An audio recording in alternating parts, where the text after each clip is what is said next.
भगवान हनुमान हिंदू धर्म में सबसे अधिक पूजे जाने वाले देवताओं में से एक है। उन्हें उनके साहस, शक्ति और उनकी सुरक्षा की दिव्यता के लिए माना जाता है। उनकी पुरानी कथाओं का वर्णन रामायण में विस्तार से मिलता है और उनकी भूमिका संपूर्ण रामायण प्रसंग में मुख्य थी।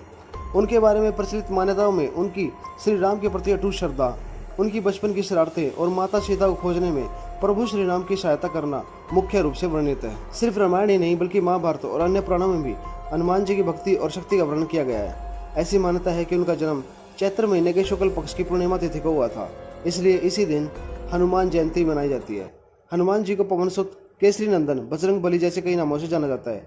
आइए आज उनके जीवन से कुछ ऐसी बातों के बारे में जानते हैं जिनसे शायद आप अभी तक अनजान होंगे। पुरानी कथाओं में इस बात का जिक्र है कि केसरी और अंजना के पुत्र थे भगवान हनुमान, लेकिन वास्तविकता यह भी है कि वो भगवान शिव के अवतार थे।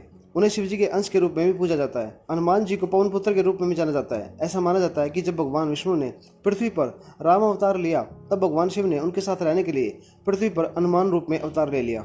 हनुमान जी का नाम जन्म के समय हनुमान नहीं था, बल्कि एक बार उन्होंने सूर्य को कोई मीठा फल समझकर निगल लिया था। तब इंद्र ने सूर्य को मुक्त करने के लिए वज्र प्रहार किया और उनका जबड़ा सूज गया।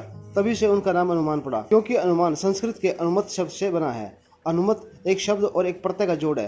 अनु या अनु का अर्थ है जबड़ा और मत प्रत्यय बन जाती है, तो अनुमान का अर्थ है कि वह व्यक्ति जिसका जबड़ा सूज गया हो या विकृत हो गया हो। ब्रह्मांड पुराण श्लोक 223-227 में कहा गया है कि अंजना और केसरी के कुल 5 पुत्र थे, जिसमें से हनुमान सबसे बड़े थे। भगवान हनुमान के भाई बहनों के जन्म के क्रम में उनके नाम मतिमान, श्रुतिमान, केतुमान और दिट्मान थे। महाभारत काल में पांडु और कुंती पुत्र भीम को भी हनुमान जी भाई कहा गया है। हनुमान जी की मूर्ति का रंग लाल या नारंगी क्यों होता है, आइए जानते हैं। एक पुरानी कथा के अनुसार एक बार भगवान हनुमान ने सीता जी को माथे पर सिंदूर लगाते हुए देखा और पूछा कि वह उनके दैनिक अनुष्ठानों का हिस्सा क्यों है।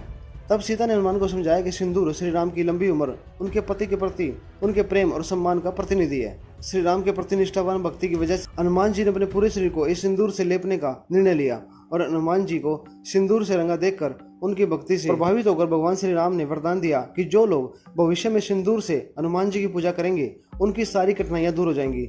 और यही कारण है कि मंदिर में आज भी हनुमान जी की मूर्ति सिंदूर से रंगी होती है। ब्रह्मचारी हनुमान जी का एक पुत्र मकरध्वज। भगवान हनुमान एक ब्रह्मचारी के रूप में माने जाते हैं, फिर भी उन्होंने मकरध्वज नाम के एक पुत्र को जन्म दिया। कहा जाता है कि अपनी अग्नि में पूंछ से लंका को जलाने के बाद उन्होंने अपनी पूंछ को ठंडा करने के लिए समुद्र में डुबो दिया।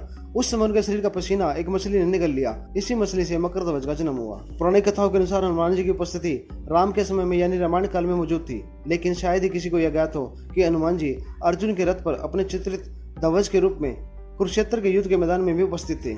ऐसा उन्होंने भगवान कृष्ण की श्रद्धा के रूप में किया था।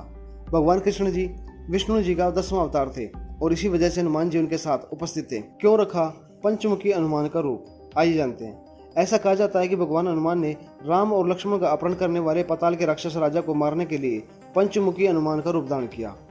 हनुमान को इस बात का पता लगा कि रावण को मारने के लिए उनको एक ही समय में 5 दीपकों को बुझाने की जरूरत है, क्योंकि उनके भीतर राक्षस राजा की आत्मा रहती है।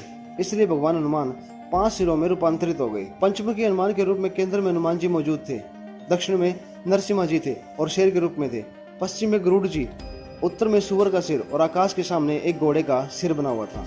भगवान हनुमान अमर है। हिंदू ग्रंथों में 8 चिरंजीवियों को उल्लेख है और भगवान हनुमान उनमें से एक है। ऐसा कहा जाता है कि वह कलयुग के अंत तक श्री राम के नाम और कहानियों को जाप करते हुए इस धरती पर चलेंगे। हनुमान जी को इस युग में भी पूजनीय माना जाता है और उन्हें अमर मानते हुए ही उनकी पूजा की जाती है। जय श्री राम। अपना कीमती समय देने के लिए धन्यवाद।